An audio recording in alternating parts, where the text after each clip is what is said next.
नमस्कार, अस्सलाम वालेकुम, सत श्री अकाल, जय झूलेलाल। मैं हूं जी प्रेम मटलानी और आप देख रहे हैं हालात हाजरा का प्रोग्राम। हकीकत ये है, इब्तदा में आपसे दरख्वास्त है चैनल ज़रूर सब्सक्राइब करें। दोस्तों, आज 8 फरवरी है और आज पाकिस्तान में आम इंतखाबात हो रहे हैं, चुनाव हो रहे हैं। और पाकिस्तान में जब भी होते हैं तो सूबाई और मरकज़ी दोनों इंतखाब साथ साथ होते हैं, साइमल्टेनियस होते हैं।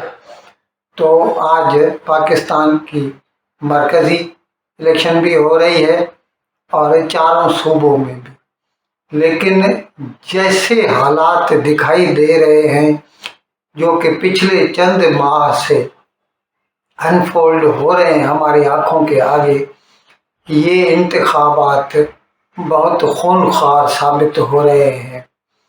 इलेक्शन हुए नहीं, इससे पहले कई हमले हो चुके और कल ख़ास तौर पर आज इलेक्शन है। कल बलूचिस्तान में, जो कि पाकिस्तान का सबसे बड़ा सूबा है और साउथ वेस्ट में ईरान से और अफ़गानिस्तान से इसकी सरहदें मिलती हैं, वहाँ पर 2 जगहों पर धमाके हुए।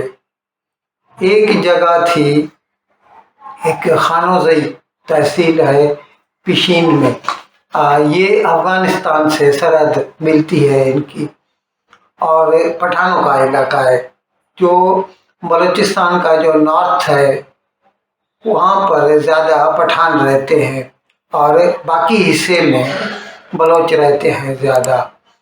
तो ये पठानों का इलाका था। वहाँ पर एक आज़ाद उम्मीदवार अफसंद यार खान जो है, उसका इलेक्शन ऑफिस, उसके सामने जो है ये धमाका हुआ। और ये खुद कुछ धमाका नहीं था, इसमें एक मोटरसाइकिल इस्तेमाल की गई थी, यानी मोटरसाइकिल पे IED इम्प्रूव्ड एक्सप्लोजिव डिवाइस लगा दी गई थी और कहीं दूर से रिमोट से उसे उड़ा दिया गया होगा, जिसके नतीजे में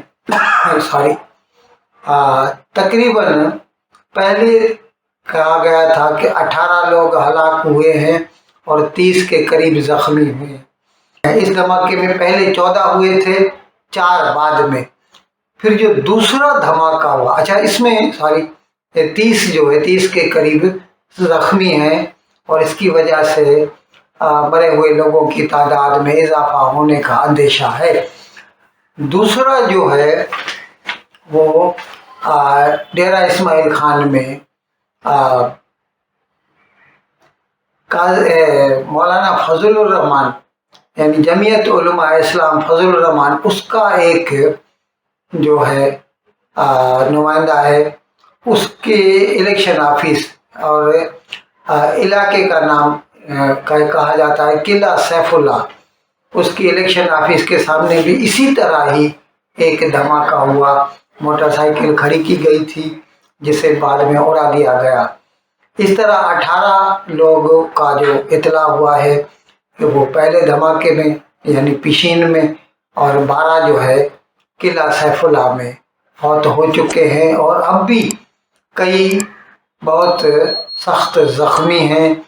इसीलिए अमवात जो है उसकी तादाद बढ़ने का खतरा लाक है। वैसे ये जो दोनों धमाके हुए हैं, मुझे तो इसके ऊपर TTP तहरीके तालिबान पाकिस्तान के निशानात दिखाई दे रहे हैं। 2 बातें हैं, एक तो ये दोनों धमाके जहाँ पर पठान रहते हैं उन इलाकों में हुए हैं और TTP का जो असर और रसूख है वो पठानों के इलाके में ज़्यादा है। और बलूचिस्तान लिबरेशन फ्रंट या बलूचिस्तान लिबरेशन आर्मी, जो कि पिछले कई रोज़ से मुतहरिक है और उन्होंने कई हमले भी किए हैं, لیکن ایک بات غور کرنے کے قابل ہے کہ بلوچستان کے جو آزادی پسند ہیں وہ کبھی بھی بے گناہوں کو مارنے کی کوشش نہیں کرتے.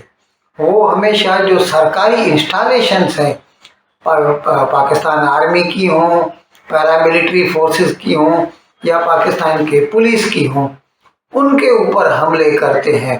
یعنی وہ اپنا احتجاج ریکارڈ کراتے ہیں سرکار کے خلاف کہ وہ پنجابی ڈومیننس کے خلاف ہیں. لیکن یہ جو دونوں دھماکے ہوئے ہیں یہ الیکشن کے خلاف ہوئے ہیں. اچھا، اس سلسلے میں یہ بات غور کے قابل ہے کہ پچھلے کئی ماہ سے 2-3 مرتبہ سینیٹ کا اجلاس بلایا گیا اور اس میں ایسی قراردادیں پاس کی گئیں کہ یہ الیکشن ملتوی کرائے جانے چاہیے، لیکن الیکشن ملتوی ہوئے نہیں. لوگوں کو خطرہ لگا رہا تھا اور حتیٰ کہ 2-3 روز قبل تک ایسا کہا جا رہا تھا کہ الیکشن نہیں ہوں گے، لیکن شکر ہے خدا کا آج الیکشن ہو رہے ہیں. تو اس سے یہ پتہ چلتا ہے کہ اس میں میں ابھی ہو سکتا ہے میں غلط ہوں، ایسا نہیں ہے، کیونکہ سچ کا علم تو صرف خدا کی ذات کو رہتا ہے، ہم اپنے اندازے ہی لگا سکتے ہیں. مجھے ایسا لگتا ہے کہ یہ ہو نہ ہو یہ ٹی ٹی پی کا کام ہے اور یہ بلوچستان کے جو آزادی پسند ہیں ان کا کام نہیں ہے. یہ اب جہاں تک الیکشن کا تعلق ہے اتنا تو صاف ہو گیا ہے اور شاید کل تک ایک دم پورے بادل چھٹ جائیں گے اور جو ہے شکل صاف دکھائی دے گی کہ یہ جو پریزنٹ ڈسپینسیشن ہے پاکستان میں، یعنی جنرل عاصم منیر کی، یہ پی ٹی آئی کو واپس حکومت میں لانا نہیں چاہتے اور یہ چاہتے ہیں کہ کسی طرح نواز شریف جو ہے واپس وزیر اعظم بن جائے 4تھی مرتبہ. لیکن حتمی کہنا قبل از وقت ہے، یہ صرف ہم کل ہی آپ کو بتا سکیں گے جب الیکشن کے نتیجے ہمارے سامنے آ جائیں گے. ان الفاظ کے ساتھ میں آج کا پروگرام ختم کرنے کی آپ سے اجازت چاہتا ہوں، لیکن وداعی لینے سے پہلے ایک مرتبہ پھر آپ سے میری درخواست ہے کہ جس کسی صاحب یا صاحبہ نے اب تک ہمارے اس چینل کو سبسکرائب نہیں کیا، براہ کرم اس کو جلد سے جلد سبسکرائب کریں، پروگرام کو لائک کریں، شیئر کریں اور گھنٹی کا بٹن دبانا نہ بھولیں. بہت بہت شکریہ. خدا حافظ.